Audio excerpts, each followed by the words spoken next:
जी, अस्सलाम वालेकुम वरहमतुल्लाहि वबरकातुहू। अपना नाम बताइए। और मेरा नाम अमादुद्दीन है और मैं प्रोफेशन है मेडिकल स्टोर फार्मेसी है चलाता हूँ मैं। और मैं यहाँ कराची से 200 किलोमीटर दूर जामशोरो कोटरी से आया हूँ यहाँ। मैं डॉक्टर जाकिर नायक का बहुत बड़ा फ़ैन हूँ। मैं 15 साल से इनको सुन रहा हूँ।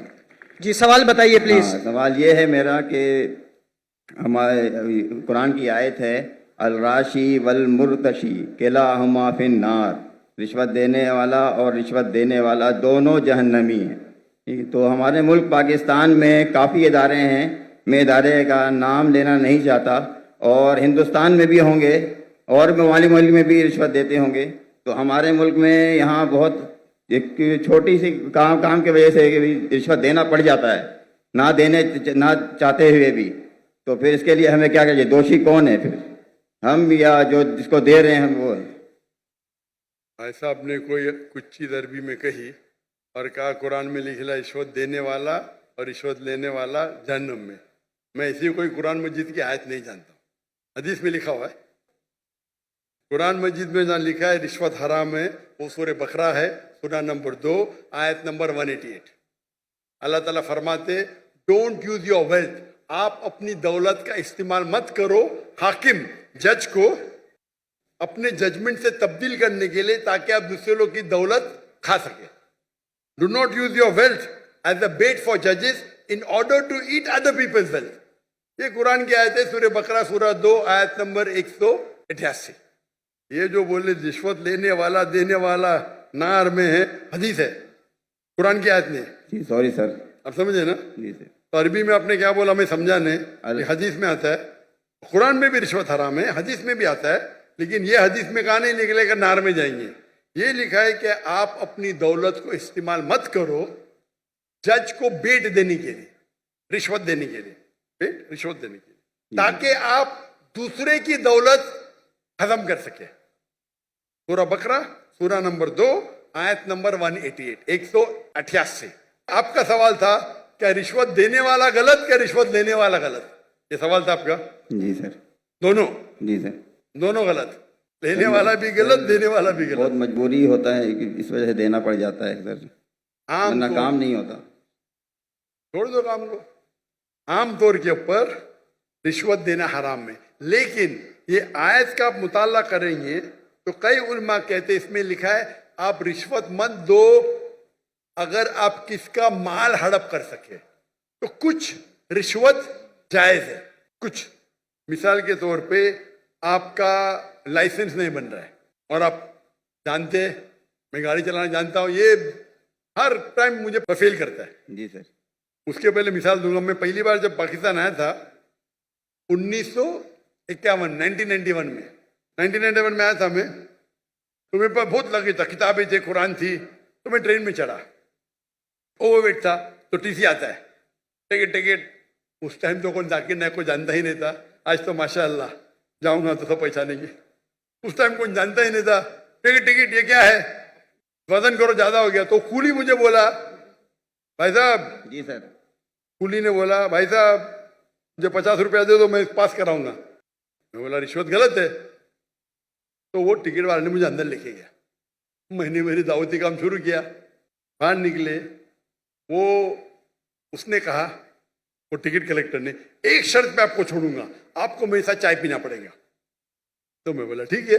बाहर निकला चाय पी के, वो टिकट वाला कितना पैसा दिए? 100 रुपया दिए ना? नहीं दिया। कितना दिए? नहीं दिया। झूठ क्यों बोलता है? उसको यकीन ही नहीं कि टिकट वाला बिना पैसे मुझे छोड़ेगा, इतनी रिश्वत है यहाँ। आप समझे? जी सर। वो तो मुझे जानता ही नहीं था मैं डॉक्टर जाकिर नाइक हूं, बराबर ना? कितना पैसा दिया? नहीं दिया। कितना दिया? बोलो ना साहब। 200 रुपया दिया? नहीं दिया। बोलो ना साहब। झूठ क्यों बोलता है? मुझे झूठ बोलते अने सब पाकिस्तान को 100% पता है कि रिश्वत के बिना छोड़ेगा नहीं, लेकिन अल्लाह की जब मदद रहती है तो छूट सकता है। समझे आपने? मेरे पास कुरान की किताब थे, तर्जुमा थे, बांटने के लिए लेके आया था, समझे ना? तो ये गलत फहमी कि रिश्वत के बिना काम नहीं होता है। माशाल्लाह मैं तो रिश्वत देता ही नहीं, लेकिन उलमा क्या कहते हैं कि अगर वो रिश्वत से आप दूसरे का हक नहीं मारते तो इजाजत है, मिसाल के तौर पे आपको लाइसेंस, गाड़ी का लाइसेंस है, आप गाड़ी चलाना जानते हैं, तो ये भाई रिश्वत दे के छोड़ेगा नहीं। आप रिश्वत देते तो आप गुनहगार नहीं, लेने वाला गुनहगार। सर यही पूछना था। लेकिन ये बहुत कम मौके से, बहुत कम। ओवरवेट के रिश्वत दूंगा तो मैं गुनहगार, क्योंकि मेरी गलती है। आप समझे ना? जी सर। अगर ओवरवेट को टिकट कलेक्टर में रिश्वत दिया, मैं क्या करूंगा? 500 दंड भरूंगा। मजबूरी क्या है भाई? ओवरवेट क्यों लेके गए आप? क्यों लेके गए? अभी आपको मिसाल दूंगा। मैं आ रहा था, हमारा 1000 किलो था। पीआई के मैंने सीईओ से बात किया, नाम नहीं लेता हूं। कौन? सीईओ, कंट्री मैनेजर से बात किया। डॉक्टर साहब आपके लिए कुछ भी करूंगा। मैं बोला ठीक है भाई, 6 लोग जा रहे थे। मैंने बोला भाई 500-600 किलो ज्यादा है। हाँ हाँ डरो मत, मुझे 50% डिस्काउंट दूंगा। मैं बोला भाई 50% डिस्काउंट के बदले में और 4 लोग को लेके आऊं, और सस्ता पड़ेगा ना। बोला देने का तो फ्री दे, मतलब मत दे। ठुकरा दिया मैंने। पीआई पाकिस्तान एयरलाइन, अरे इंडियन में कोई भी गैर मुस्लिम मुझे देखेगा तो फ्री में छोड़ेगा। ये है इंडिया।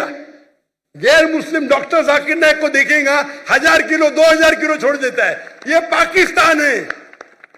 गवर्नमेंट का गेस्ट हूं मैं, मेरे वीजा पे लिखा हो स्टेट गेस्ट, और आपका सीईओ पाकिस्तान का बोलता है 50% डिस्काउंट देगा। चार्ज कर रहे 110 रिंगेट 1 किलो का।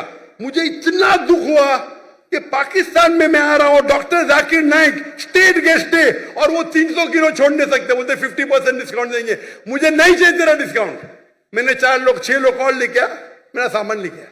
सच बोलने को मुझे दुख होता है, बट ये पाकिस्तान का हाल। इंडिया में वो हिंदू मुझे देखेगा, डॉक्टर साहब है, जो भी कहेंगे सच कहेंगे, सच के सिवा कुछ नहीं कहेंगे। ये इंडिया है।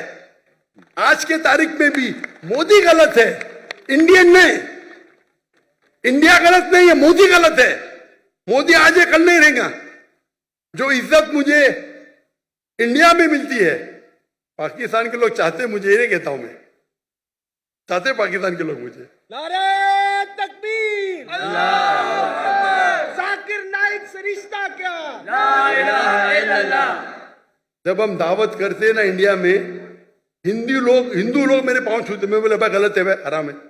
बोलते डॉक्टर जाकिर नाइक की बैग नहीं खोलेंगे हम। इतने जगह में इंडिया से घूमा, 50 लोग को लेके गया, कभी ओवरवेट दिया ही नहीं मैंने। हिंदू लोग बोलते भाई ये तो भाई भगवान का आदमी है, मैनेजर है मैनेजर। यहां तो मैं सीईओ से बात करता है, अरे डॉक्टर साहब मैं आपका फैन हूं। ये हाल है, ये हाल है हमारे देश का।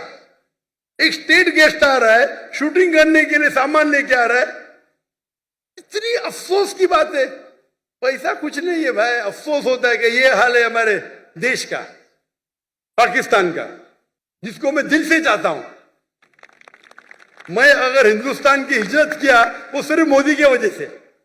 जो मजा वहां आता है, और मजमा इससे बड़ा 10-10 लाख, वो 1 लाख बोला, गलत बोला, 10-10 लाख। और उर्दू में बात करने क्यों लगा मैं?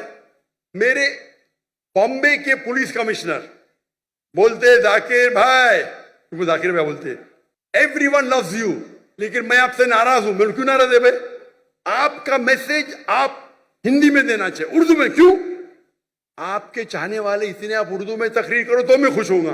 तो क्योंकि बंबई का हिंदू पुलिस कमिश्नर 2004 या 5 की बात है, मुझसे जबरदस्ती करा आप हिंदी में उर्दू में तकरीर करो तो मुसलमान और हिंदू सुधरेंगे। और फिर मैं शुरू किया तकरीर करने का उर्दू हिंदी में, एक हिंदू के बोलने से, उसकी मोहब्बत से। तो हिंदू और मुस्लिम में इतना अच्छा भाईचारा इंडिया में, ये कुछ पॉलिटिशियन का प्रॉब्लम है, पॉलिटिशियन। तो मुझे मोदी से गिला शिकवा है, तो मोदी अगर गलत है तो इंडिया को क्यों गलत करे भाई? मोदी गलत है, इंशाल्लाह आगे रहेगा नहीं, इंशाल्लाह। आप समझे ना? तो आप अगर देखेंगे कि वहां भी हम जितने बड़े प्रोग्राम हम मुंबई में कि दुनिया में किधर नहीं किए, वो मोदी ने आके बन गया। हम बड़े बड़े कॉन्फ्रेंस किए माशाल्लाह। तो ये पॉलिटिक्स में, पॉलिटिक्स के करीब भी नहीं। तो जहां तक के रिश्वत का सवाल है, आपका अगर कोई चीज अटक गया जो हक है, उसमें अगर रिश्वत देते, बहुत कम टाइम ऐसा होता है, और तो रिश्वत लेने वाला गलत, देने वाला को अल्लाह ताला इंशाअल्लाह माफ करेगा, मैं लेकिन वो भी नहीं मानता हूं। लेकिन अक्सर इंडिया में, पाकिस्तान में जानता नहीं हूं मैं, इंडिया में मैं कहता हूं क्या करप्शन है। आप जानते पाकिस्तान में शायद और है।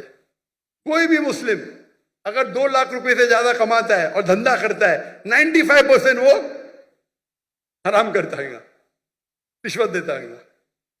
आप समझ रहे? रिश्वत के बिना गाड़ी चलेंगी ही नहीं। रियल एस्टेट के अंदर इंडिया में रिश्वत हो तो मेरे बहुत से धंधे माशाल्लाह, कोई भी धंधे में रिश्वत देता नहीं हूं मैं, कोई धंधा करता ही नहीं। क्या मजबूरी? रियल एस्टेट में रिश्वत, जो अक्सर धंधे में रिश्वत। हमारा मेडिकल प्रोफेशन था माशाल्लाह, उसमें भी रिश्वत है। अगर मैं रिश्वत दूंगा तो 5 गुना ज्यादा कमाऊंगा। अरे अल्लाह ताला झोली में डालता है तो क्या रिश्वत देना? पैसे की मोहब्बत ही क्या? तो अक्सर लेकिन जितने रिश्वत होते धंधे वाले, बिजनेस के, ये 95% हराम है। अगर आप बिजनेस में आपका लाइसेंस पास करते, आप दूसरे के लाइसेंस को रोक रहे, तो अक्सर जितने रिश्वत है वो हराम है। लेकिन अक्सर बिजनेस में, चाहे इंडिया में और पाकिस्तान में, हराम काम करने पड़ता है अक्सर। मेरा उसूल क्या है? अगर आप रिश्वत देके कमाते हैं 1 अरब रुपया, पूरा 1 अरब भी आप अगर डोनेशन में देंगे तो भी नेगेटिव में रहेंगे। रिश्वत देने का आपको नेगेटिव 1000 पॉइंट मिला, डोनेशन देने का प्लस 100 पॉइंट मिला, आप नेगेटिव 900 पॉइंट हो गए। इसीलिए अल्लाह ताला फरमाते हैं गरीब इंसान को जन्नत में जाना आसान है, अमीर इंसान की हिसाब किताब होगी। अभी मेरे बिजनेस में पार्टनर अल्लाह ताला, मेजर शेयर उनका है, तो मुझे फर्क ही नहीं पड़ता नुकसान या फायदा। आप समझ रहे? मेरा बिगेस्ट शेयर होल्डर अल्लाह सुब्हानहू ताला है, मुझे तो चैरिटी देने का है, तो अल्लाह ताला मेरी झोली में जाता। मैं लेक्चर भी करता, अल्लाह ताला यहां से पैसा देता, वहां से पैसा देता। लेकिन दावती काम के लिए बहुत पैसा लगता है, चाहने वाले बहुत है मेरे। लेकिन रिश्वत आमतौर पे देने वाला भी जहन्नम में, लेने वाला भी, अनलेस आप अपने हक के लिए रिश्वत देने में अगर आप किसका हक मारते हो, और अक्सर रिश्वत में हक मारते हो। मिसाल के तौर पे आप टेंडर दिए, टेंडर में कोई आपका क्लर्क आपको टेंडर के लिए, टेंडर का मैं अमाउंट बोलूंगा, आपको पैसा देता है, ये हराम है। या आपका लाइसेंस अटक गया, लाइसेंस पास करने के लिए आप कोई मिनिस्टर को पैसा देते हैं, हराम है। तो इसमें दोनों गलत, देने वाला लेने वाला। तो अक्सर रिश्वत में दोनों गलत होते, देने वाला लेना। चंद ऐसे किस्से है या वाकये है जिसके अंदर आप अपने हक के लिए लड़ रहे। आपको ड्राइविंग आती है, जानबूझ के आपको फेल कर रहा है, जब तक मैं पैसा नहीं दूंगा ये पास नहीं करेगा। उस टाइम आप कुछ पैसे देते हैं तो इंशाअल्लाह अल्लाह आपको माफ करेगा, लेकिन लेने वाले को हराम है। लेकिन आमतौर पे रिश्वत देना लेना दोनों हराम है। Hope the answer the question.